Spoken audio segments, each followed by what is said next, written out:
I went in, and after 2 weeks, I came in with one pitch, and it was for a company called 1-800 Telemattress. Having trouble sleeping? Telemattress. And the guy looked at me and goes, "This is not gonna work for us." Somebody gonna cue me, or do I cue myself? Cue yourself. Okay. Hey guys, we're back with another Let's Talk Off Camera, so let's get talking. Yeah. Oh boy. Back by popular demand. We've had so much fun with our rapid fire questions with our guests. We've got Bob Iger. He called it the lightning round. That's what we thought we'd bring you today, some more lightning round questions like who was your childhood celebrity crush, or what was your first paying job, or even what is your go-to karaoke song? Stick around because Josh Gad, Ilana Glazer, and Colman Domingo do not disappoint. But before we get to that, Jan Albert, what say you to that? So I recently, this weekend, traveled with your husband to Italy and back. I'm sorry for loss of your time. So aside from the 9 hours that we were at the airport beforehand, we sat in the lounge and first of all, sitting with him in the lounge, of course, anything that could have been put in front of him, it was a tray of dirty dishes that got put right in front of Mark. A tray of dirty dishes? There was a line of people, and he does doing the... Well, that's the amazing thing is that he will force you to get to the airport 19 hours before a flight takes off and then is somehow irritated with you. Yes. That's the magic of Mark. So we're sitting there, and it was like that. We said we weren't boarding until 8:50, and it was like 8:30 in the morning. And Grant's eating a yogurt with like berries and almonds. Where did he find that? That was on the table. And then next thing we hear in Italian, Delta Airlines JFK. Mark shoots up out of his seat, because he understood it in Italian first. So grabs the rolly bag and is gone. And now I get up and I took all my stuff. I start racing out the door and I turn around and Grant's got a spoon in his mouth, like swallowing yogurt. I'm like, "Grant, you good?" Peace. And I chase after Mark. Wait, so he left you? Just like we left me and we left Grant. The gate was right across from the lounge where we're sitting. Okay, we get to the gate, and now it's zone 1 through 4. There's the sign, and we see some guy at the thing, like starting to mention, "Oh, he's really sorry," but he's like leaning in. Mark can't hear him, but Mark assumes that he's saying he could board. So Mark starts to walk on the plane, and then some man says, "Excuse me, we're not boarding," and then sends Mark all the way back to the front. Oh, cool, U.S. military, and everyone, now the U.S. military are going on. I liken the visual of Mark standing next to the zone 1 through 4 sign to like a horse at the Kentucky Derby behind the gates. That's correct. Ready to go. Finally, they let other people pre-board, and he's like twitching at this point. I took a picture of him at the gate. Little old ladies. It drives me insane. Now boarding zone 1. Gone. In the jetway, we race down the jetway, and all of a sudden we're walking downstairs on the end of the jetway, and I realize, there's a bus that takes you to the plane. No. So we get on the bus, take the bus to the plane, and I realize now the bus is full of people, all these people that pre-boarded, and it's now filling up with all the people that were on. You must have been incensed. Then he looks at me and he says, "What side do you think the doors are going to open when we get to the plane?" So I said, "Well, it's usually the same side that you enter from, so it's probably this side." The bus drives around and it's zigzagging, and I'm praying to God. I'm like, "God, please let the doors open up on the right side." It's Italy, so anything's possible. The right side of this bus. We pull up to the plane, and of course, the doors open on the left side. And we are in the front of the bus, but the plane entrance is in the back of the bus. And we're glued to the right side doors. And you know better than anybody, he wants to be first one on that plane. So wait, we start racing for the steps. He's now cut off like 3 or 4 people. We're ready to go up the stairs, and all of us, and we're about to go up, and a man comes over with his wife next to him and says, "My wife is going to be mad at me for doing this, but she loves you and your wife, and can we take a picture?" What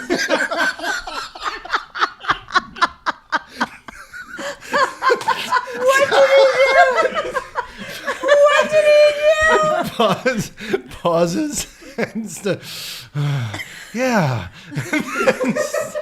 To walk with his luggage towards the steps while this man's walking backwards with him trying to take a picture. And everyone else had run up. By the time we boarded, everyone was ready on the plane. It was like I couldn't wait to get home and tell the story. Please tell me the area where his overhead bag was supposed to go was occupied by somebody else's luggage. It was empty. Oh, that's a shame.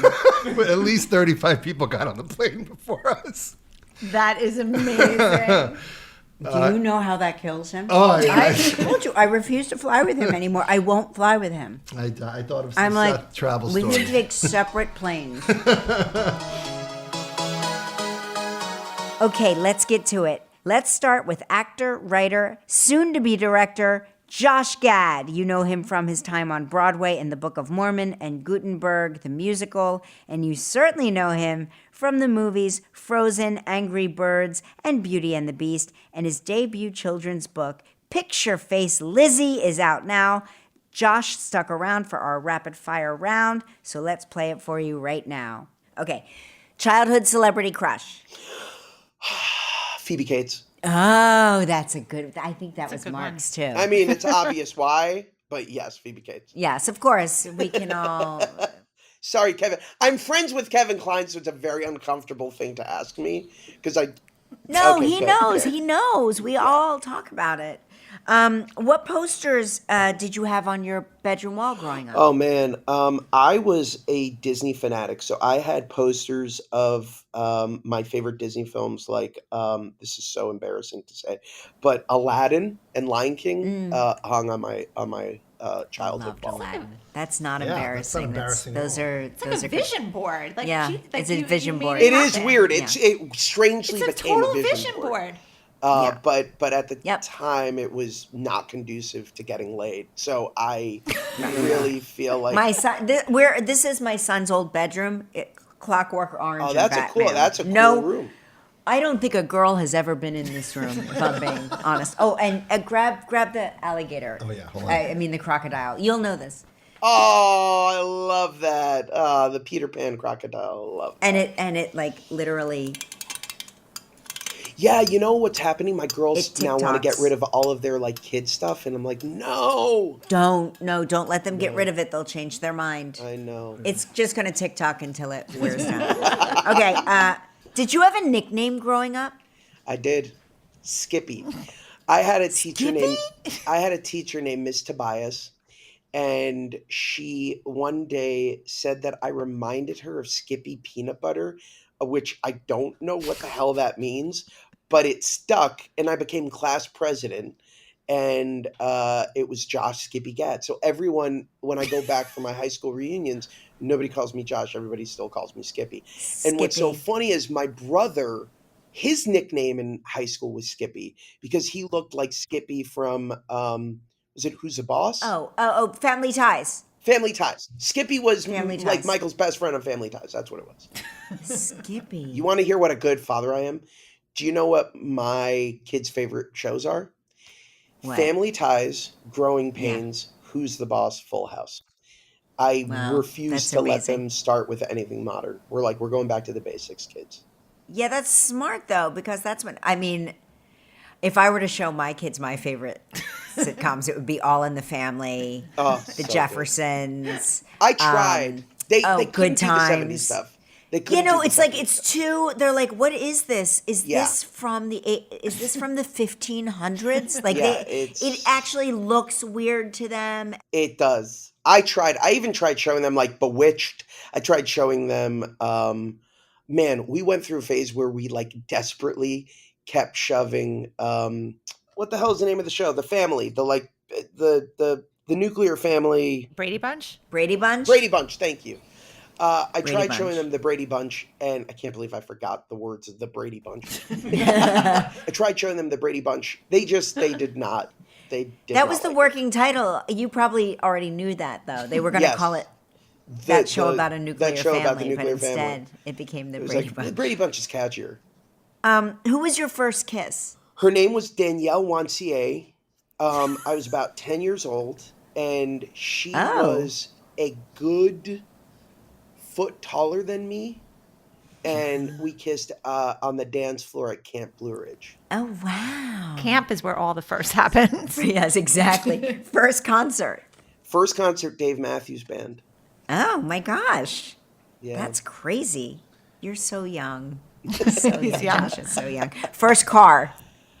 Oh, God. I had a Honda Civic, a silver everybody's first Honda car. Civic. Yeah. I love that car. I miss that car. I often think about that car. First paying job. I worked as I came up with ads for a local South Florida advertisement firm, and I lasted 2 weeks on the job.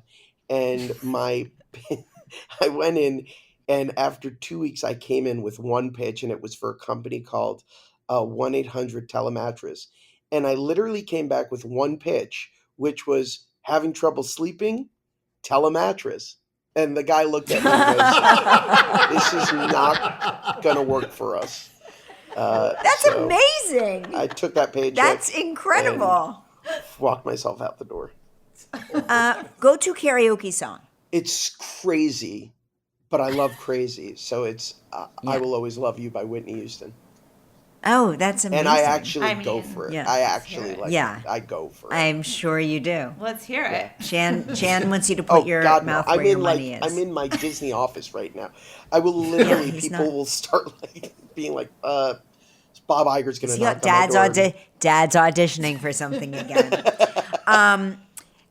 What's the last thing you texted someone before this interview? Ooh, that's a good question. Let's see. I'm worried about this. Can't read that one.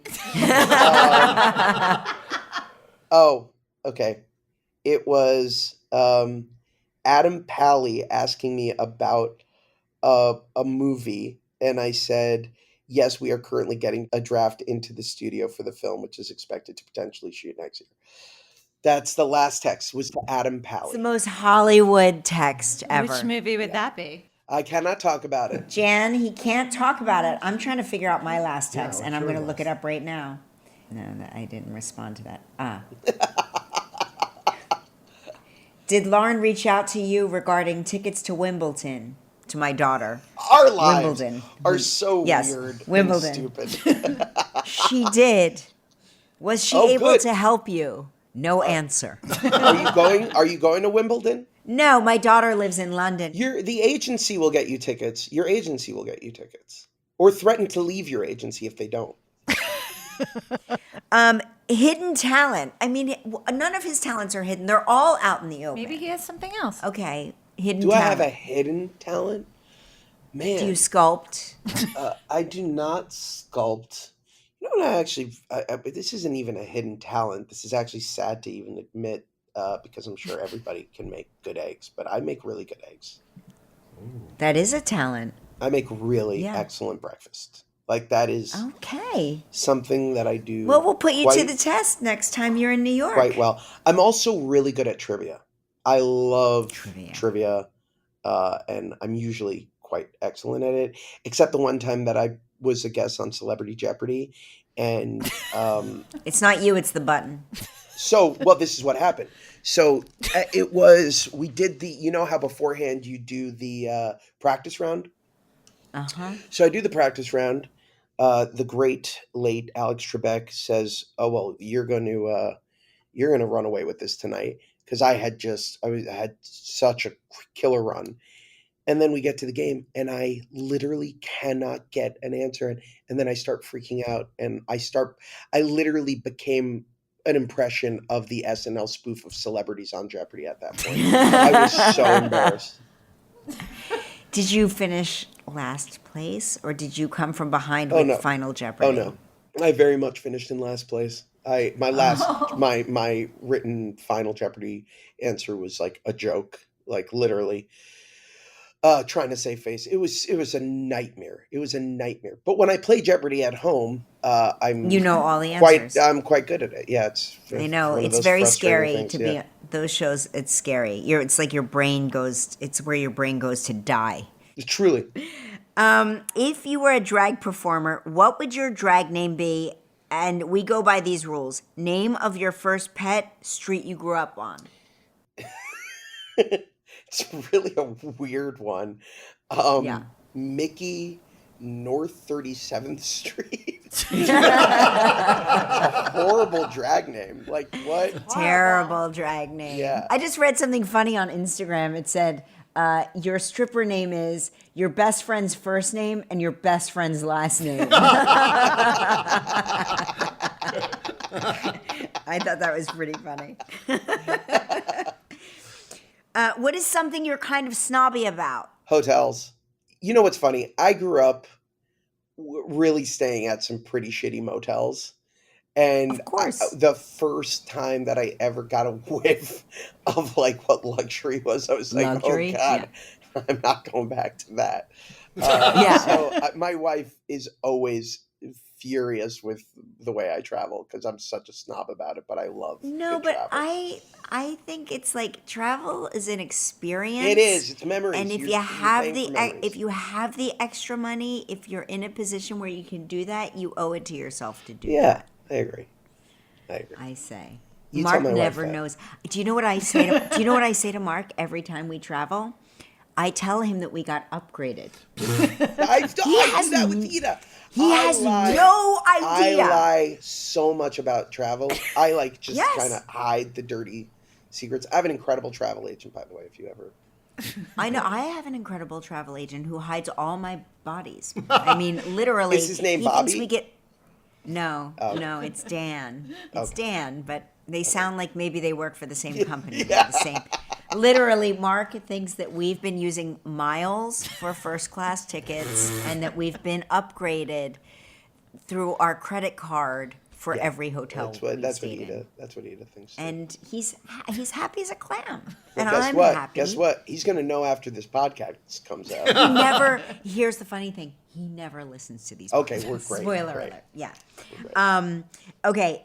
What is the first expensive thing you bought when you started making money? Wow, that's a good question. What is the Besides first? the Beverly Hills Hotel medical suite.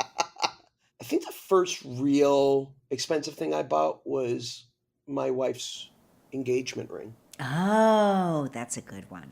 Because I got my first big paycheck on a movie called 21, Good movie. and that's when I proposed to Ida. Thank you. How'd you propose? Oh, this is a funny story. So she was meant to come out to Las Vegas where we were shooting. And in the middle of the scene, I was going to have the actor formerly known as Kevin Spacey and I do a bit together, which I had written to make it look like it was part of the scene as she was watching at the monitor. And then in the middle of the scene, I was going to propose to her. And I found out 2 days before she was going to come that they called me up asking me if I could last minute replace one of the actors on this new sitcom that I auditioned for months earlier. That was going to be Kelsey Grammer's return to TV after Frasier and Patricia Heaton's return to TV after Everybody Loves Raymond, created by these two guys named Steve Levitan and Chris Lloyd, who would go on to create Modern Family. The cast was like Ty Burrell, Fred Willard. So it was insane. And the actor who played one of the other roles was let go after the dress rehearsal, the audience dress rehearsal. And so they called me up asking me if I could fly in to LA and do the live taping with Jimmy Burrows directing, the legendary Jimmy Burrows.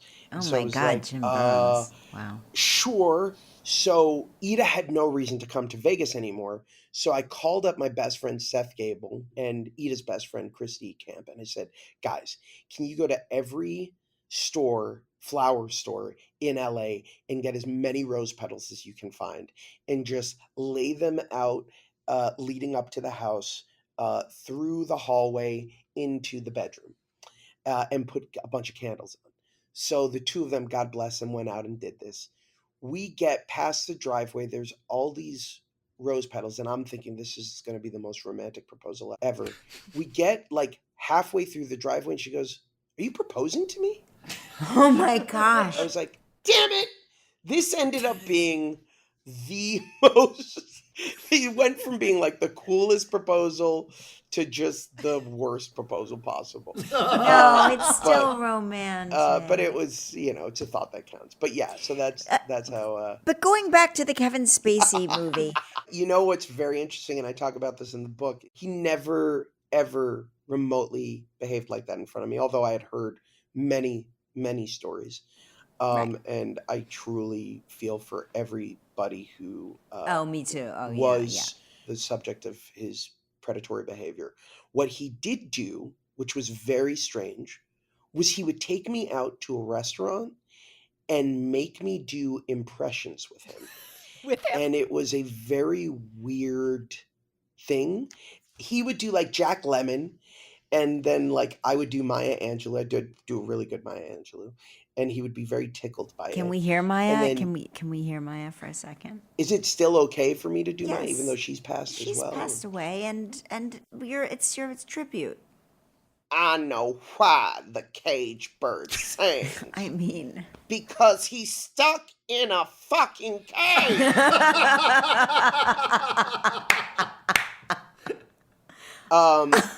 So I love you, Maya, wherever you are. So yeah, I would do like random impressions. I do like a really good Rudy Giuliani. I have the weirdest impressions. can we hear Rudy? So I would Wait, do Rudy. Oh my God! I just want to. You know what I'm really excited about? There is no reason that my good friend Donald Trump can no longer be the king he's always imagined to be. So I'm very excited because I can break the law again, which is thrilling to do as a lawyer in New York City. So I would do these random impressions. He would do random impressions back, and we would just sit there alone in a restaurant doing this back and forth. And I never quite knew how to end the game, and was always like, I just want to eat my burger. If I had been there with you, I'd have been like, let's eat the burger and get the check. We've got to go. Do the Maya Angelou, and then we got to go. We got to bounce. Yeah, Gad, take the burger to go. Yeah, exactly. Okay, last one. Best piece of advice you've ever got. Ooh, my mom. My mom had a line early on. I think I was coming off of Book of Mormon, like opening night, and it was like euphoric. Yeah. And she looked at me and she goes, "Never let the highs be too high, and never let the lows be too low." Mm-hmm. And it has really been such an incredible piece of advice because given what we do, we get to experience real milestones, both high and low, that are both exhilarating and equally debilitating. Mm-hmm. There's nothing like success, and there's nothing like failure. And oftentimes one can come immediately after the other.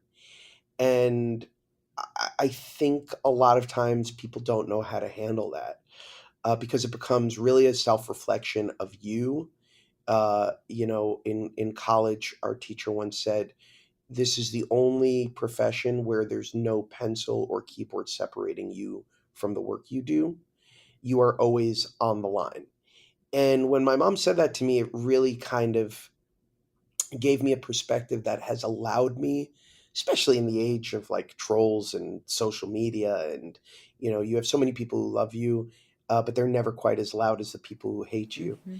And critics and box office and series cancellations uh, are equally meaningful as Tony Awards and raves and achievements and gigantic paychecks. So at a certain point, you have to just treat it all as noise Mm-hmm. and do the things that matter to you the most. And I write about this in the book as well, which is, I think, the proudest I've ever been of what I get to do and who I am was actually the period during the pandemic where I got paid for nothing that I did, but I made myself entertain in any way that I could, whether it was reading books to kids or doing my, Reunited Apart series where I reunited my favorite cast from my favorite movies and to raise money for organizations that needed it. And it was one of those things that it was so pure that it just gave me such pride that I could do what I want to do without any of the noise, because the only purpose for its existence wasn't commerce, it wasn't fame, it wasn't accolades, it was just to get people through hard times. And it was therefore incredibly meaningful. Yes. Couldn't love Josh more. I know. It's so funny. It's like just when we think we can't love Josh more, then he goes and does that thing where he makes us love him more. Thank you for joining us today. Josh Gad, everybody. We love Josh so much, so be sure to pick up his new children's book, Picture Face Lizzie, which is out now, available everywhere books are sold. And keep listening, because up next is my rapid fire with actor, writer, producer, comedian Ilana Glazer. I wonder who her childhood crush was. Any thoughts, Jan? No. Well, since we did it, I know it. Oh, okay. You're cheating, Jan. Sure, Jan. Sure, Jan.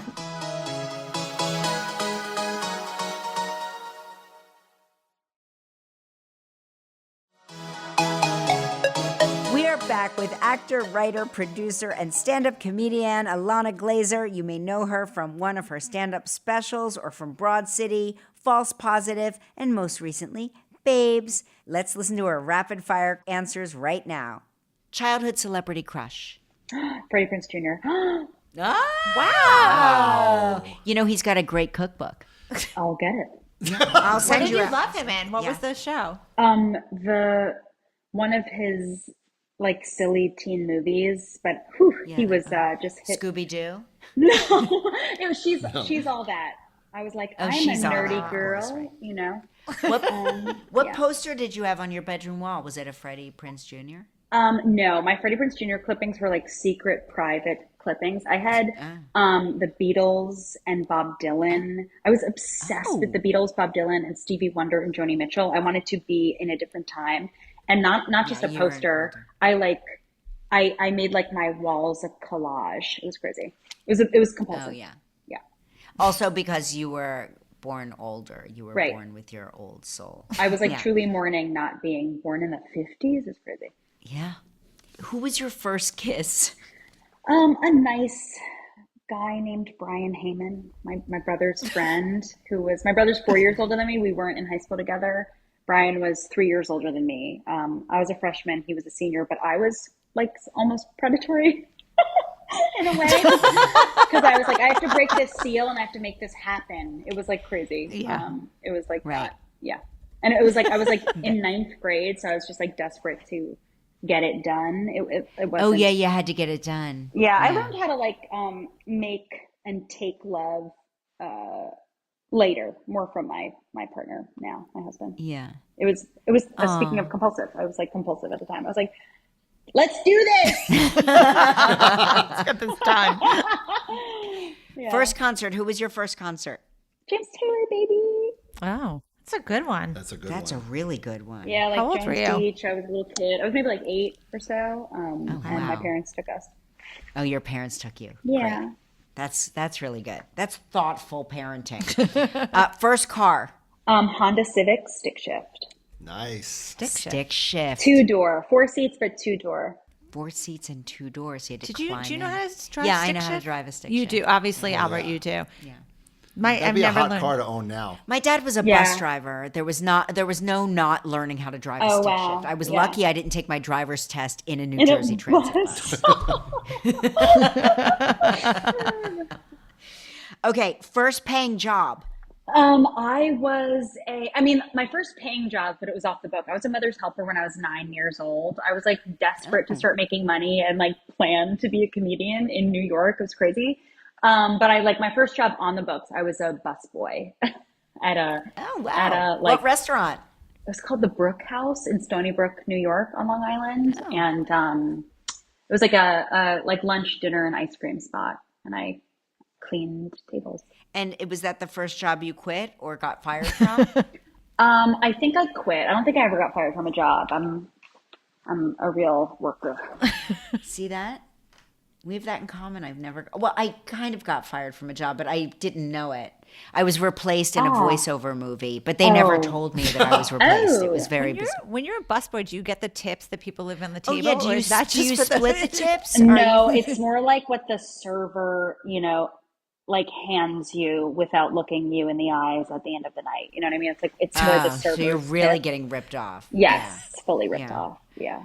What is your guilty pleasure? My guilty pleasure is like, I mean, I don't really, I have been so anxious for so long in my life that the pleasure I have now, I don't have guilt about. It's just pleasure. Yeah, I love having sex. I love like a little bit of edibles. I really like to have like, I just had these 4 milligrams, two milligram gummies yesterday, having a little edibles and hanging out with my kid. Doing skincare while watching Ina Garten, Yeah, amazing. Yeah, but no guilt really. The rap Sounds like every gay man I know. The rap gift for doing Broad City was a Broad City vape pen, which I didn't know what it was. This is how old I am. I thought it was a harmonica. And Mark was like, no, honey, that's a vape pen.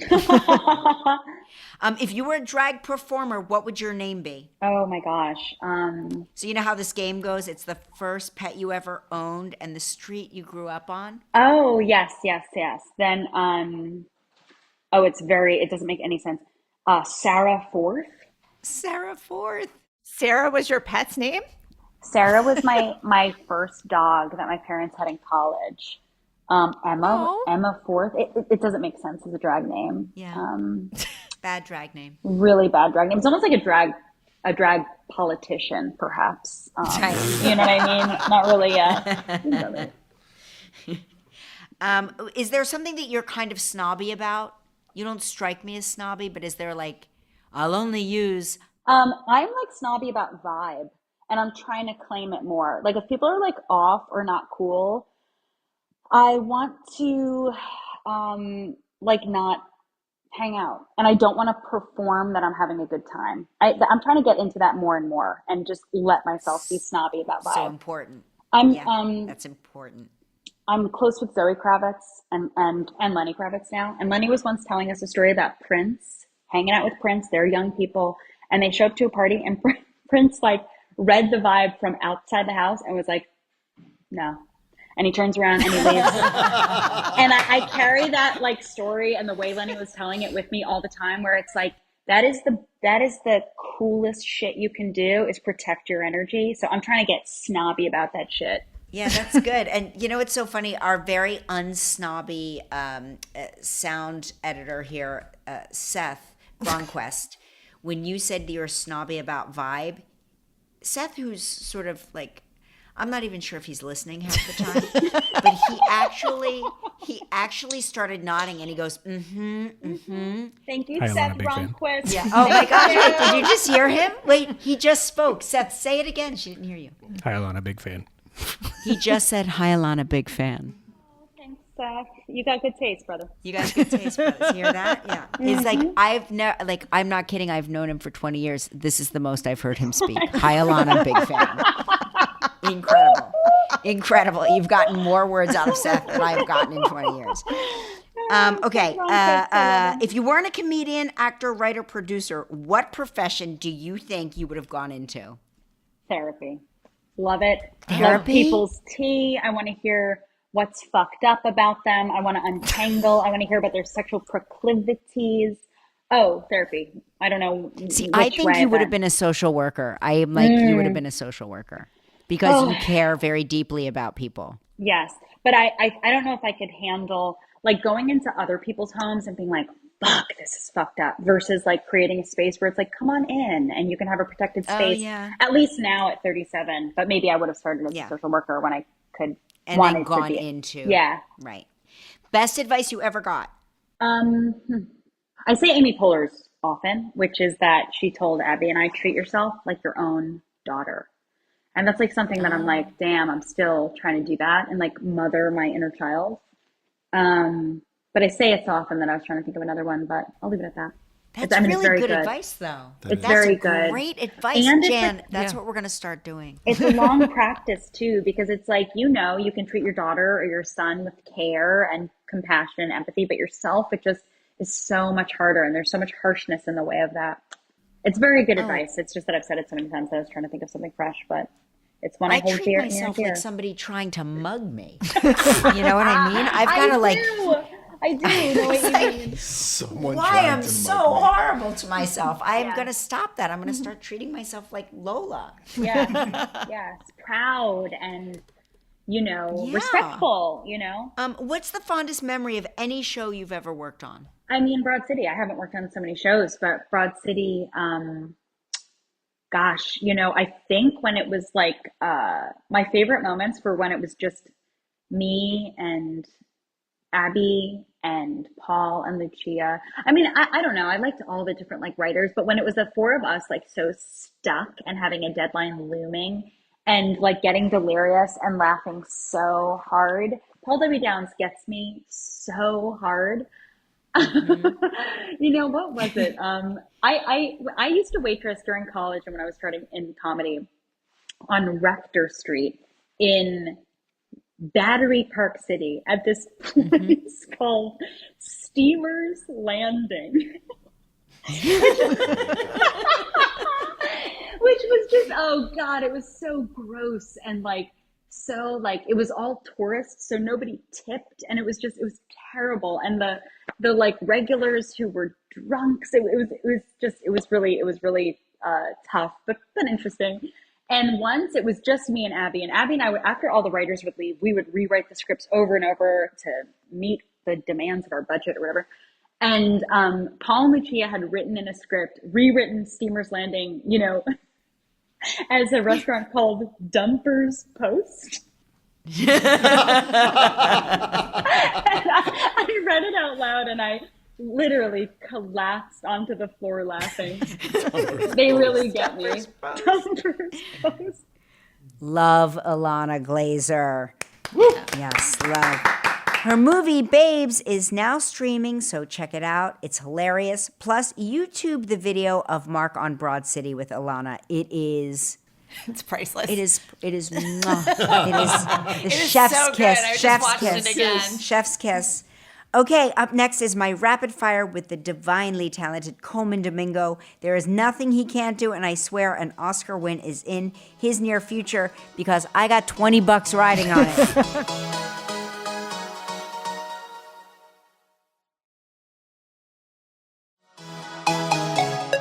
Okay, before we dive into his rapid fire, I'm going to remind you about the story of Colman Domingo. Meet cute with his husband because it makes its way into our rapid fire section. Take a listen. First of all, we're celebrating our 10-year wedding anniversary in 2 days. Amazing. But we met almost 20 years ago. Next year will be 20 years. Oh my gosh. I lived in New York, but I went to Berkeley Rep to do a show. So on Sunday night, I decided to go to Walgreens to get a mask. I wanted to get like a Queen Helene mask to like get my pores together. So Right. I go in there, and walking out of Walgreens was this beautiful, beautiful man with hair down past his shoulders and a lip piercing. And I was like, what? And he had the greenest eyes. I don't know. He just looked like something out of a fairy tale. And we just locked eyes. And I was just awestruck by it. So then I came back outside. I didn't even go inside. I came back out. And I'm looking at him. He's looking at me. He's with this girl. And this girl seems to be pissed off about something. But he keeps looking over at me. And I was on the phone with somebody who was just gabbing away. I said, okay, listen, I need to go. I want to talk to this guy. And I finally hang up. By the time I hang up, he and this girl there, she's dragging him down the street, down Shattuck Avenue in Berkeley. And he keeps looking back at me. And I raise my hand and say, come back. He doesn't come back. And so I was like, so then I'm going to tell you the full story. I was so kind of dazed about all of this. I go back outside and I think, will he come back? And I thought, well, maybe he felt the same way. And I'm a romantic. And maybe he'll meet me back here next Sunday at 8:00 if he felt the same way. So I put that away.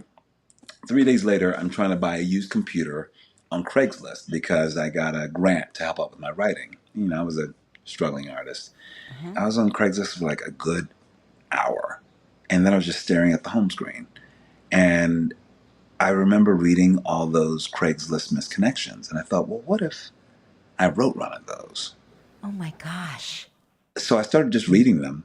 And then I get to the second page, third from the top, and I see it says, saw you outside of Walgreens, Berkeley.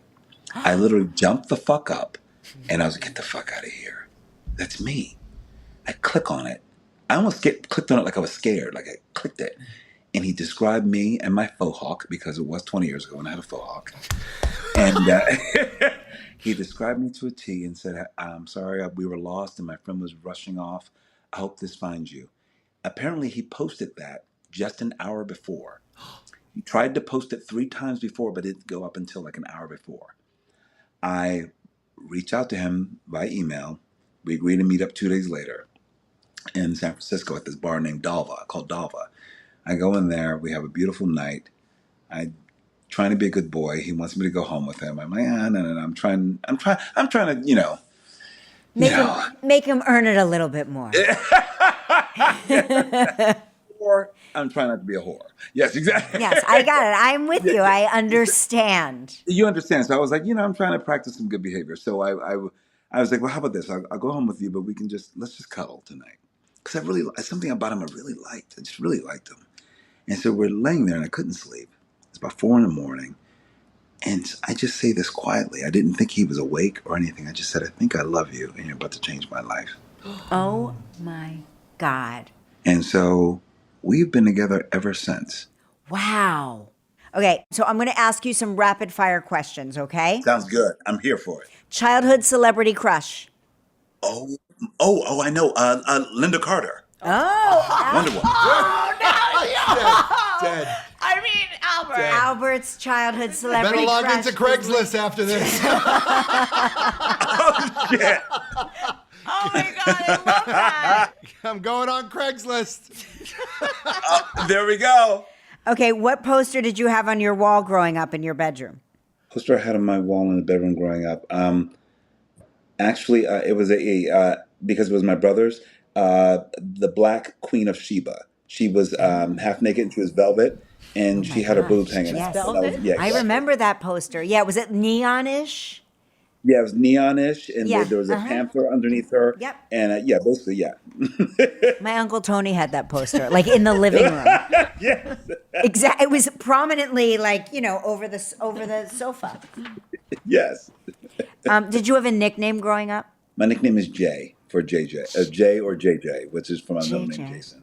Jason. Now, I read that your mom named you Jason based on a soap opera. She did. It was one of her favorite characters on Young and the Restless.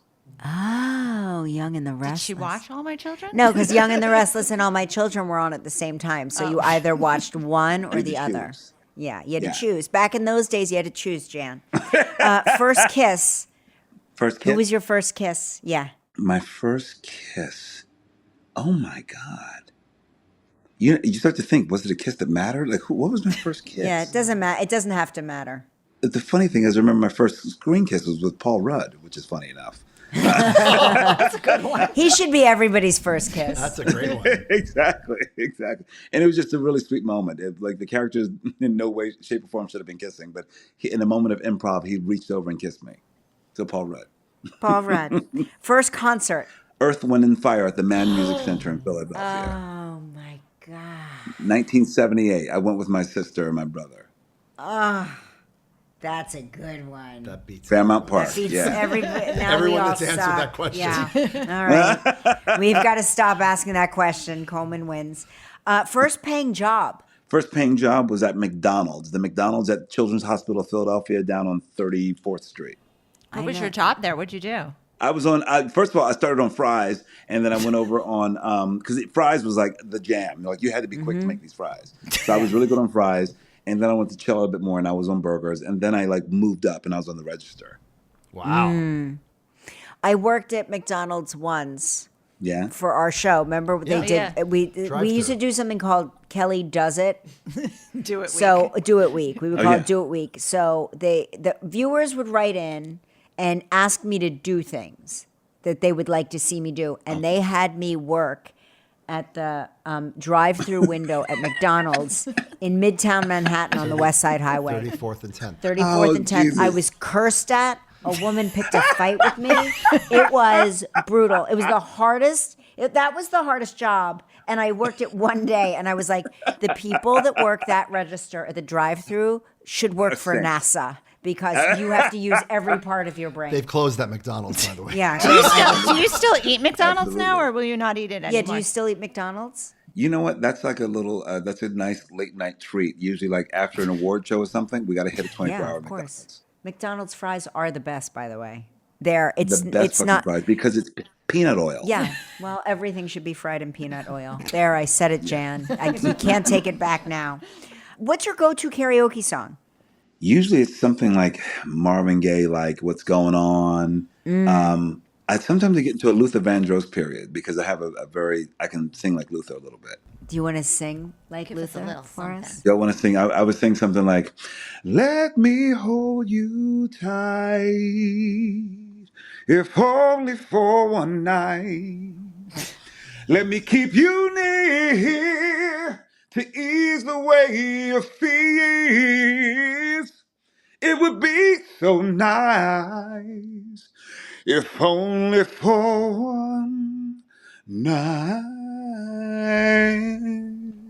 Yeah. God. Coleman is too good for this podcast, by the way. Did you just figure that out? I know. Doing an Uber to Walgreens right now. Albert wants you to know he's Ubering to Walgreens. He'll Finding be the on the nearest corner. Walgreens. I'll be standing with him, fighting with I him. love it. I love it. What's the very first thing you do when you wake up in the morning? Very first thing I do when I wake up in the morning is, besides grab my phone, is get coffee. I need coffee first. And I like to sit quietly with coffee with oat milk. But usually when I'm at home, the first thing I do is I look over and I kiss my husband. Oh, that's nice. And I love his smile. He smiles when he wakes up. Oh, that's nice. Yeah. That's so nice.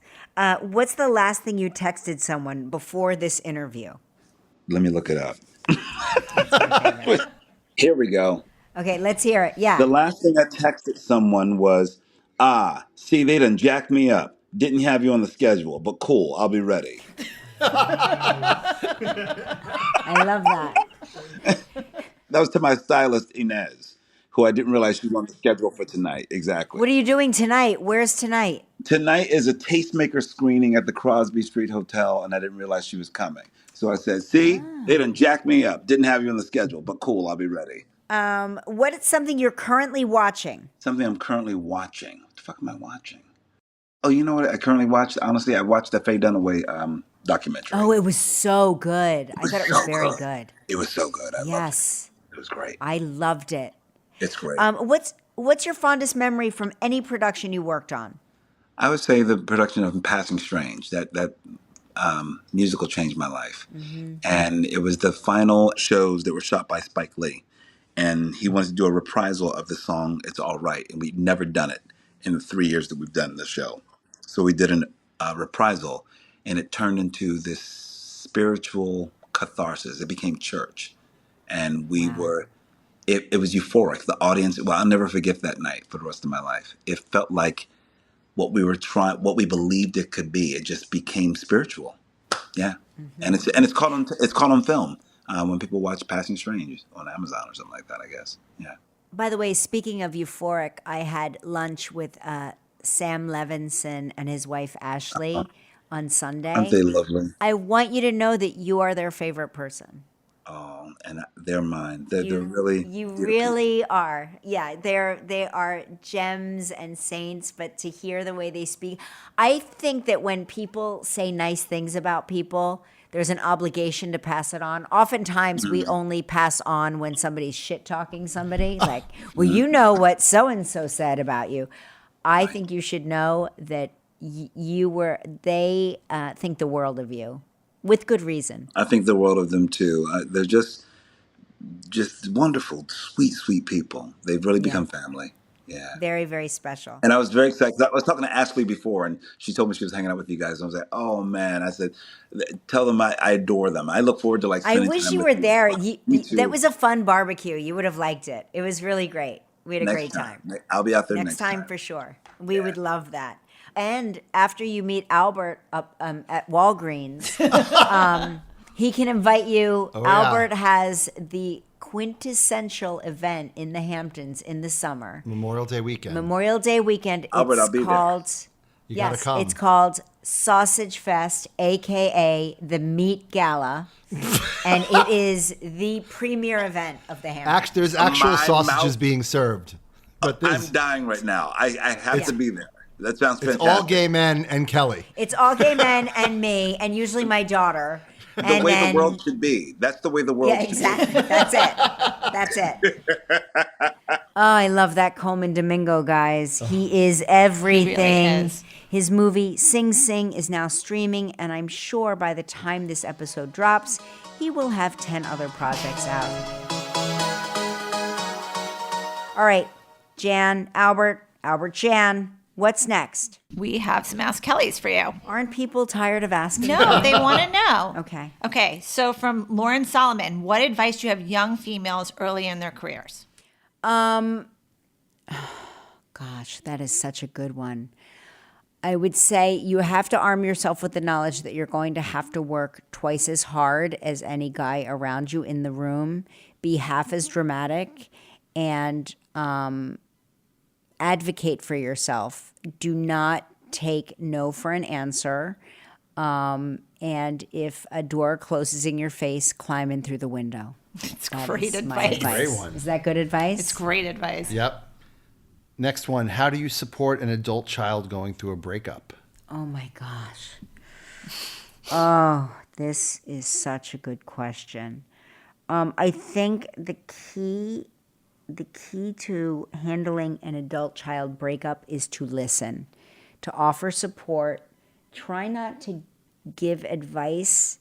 Try not to jump on the bandwagon of bad mouthing the person, because you never know, they might find their way back to each other, and you don't want to be excommunicated from the family. Just be an active listener and to offer as much support as you can, neutral support. Okay, from Kate Todoroff. Are you the type of parent that your kids tell you everything, and how did you foster that relationship? You know, I think we got better with each child as time went on. We sort of mastered the art slowly over time of not having any expression on our face no matter what. And that is the key. Like, if you react strongly to whatever your child is telling you, chances are they will feel judged, humiliated, or shamed in some way. I'm assuming, like, I'm not talking about good news. Everybody loves a good news story. I'm talking about tough stuff, tough conversations. You have to master the art. And you may have to practice it in a mirror. Lord knows we did. In the mirror, practice looking nonplussed, passive, serene, if you will, but try not to have any expression that would indicate any sort of thought process formulating in your head. You can have lots of thoughts when you're together or by yourself. You can have all the thoughts in the world, but you don't want to indicate to them your thoughts, because that way it takes them out of the judgment zone and they feel like it's a safe space to share anything that they are going through, thinking, or dealing with. Next one from Courtney Lee Koch. I'm 40 and single. How do I find the confidence and not get discouraged? Oh my gosh. Well, first of all, Courtney, life begins at 40. So your life is just beginning. So if you think you're behind something, you're not. Finding confidence is, I don't know how to find confidence. If you figure that out, let me know. But not getting discouraged is, I would, keep doing whatever it is you're doing. Go to work, do your job, have a positive outlook, keep an open mind, because what a difference a day makes is not just a song and not just a phrase. Everything in your life can change in a day.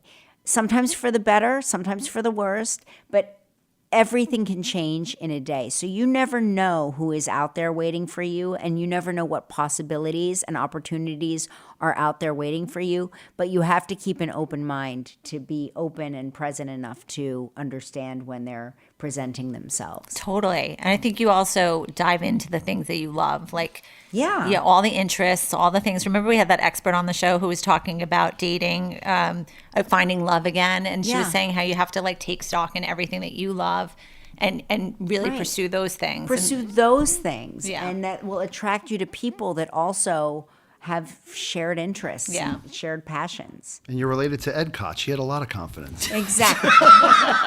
Yeah, exactly. Thank you. Well said. Well, she's either related to Ed Koch or David Koch. We're not sure. We don't know which one. We're not sure. It depends on how she's pronouncing her name. Well, that was fun. Yeah, it was a great one. I want to thank my guests once again, Josh Gad, Ilana Glazer, and Colman Domingo. Don't forget to listen, rate, and review us on Apple Podcasts. Jan, how many stars are mandatory? 5. 5 stars. Bye, everyone. Can't wait to talk off camera next week.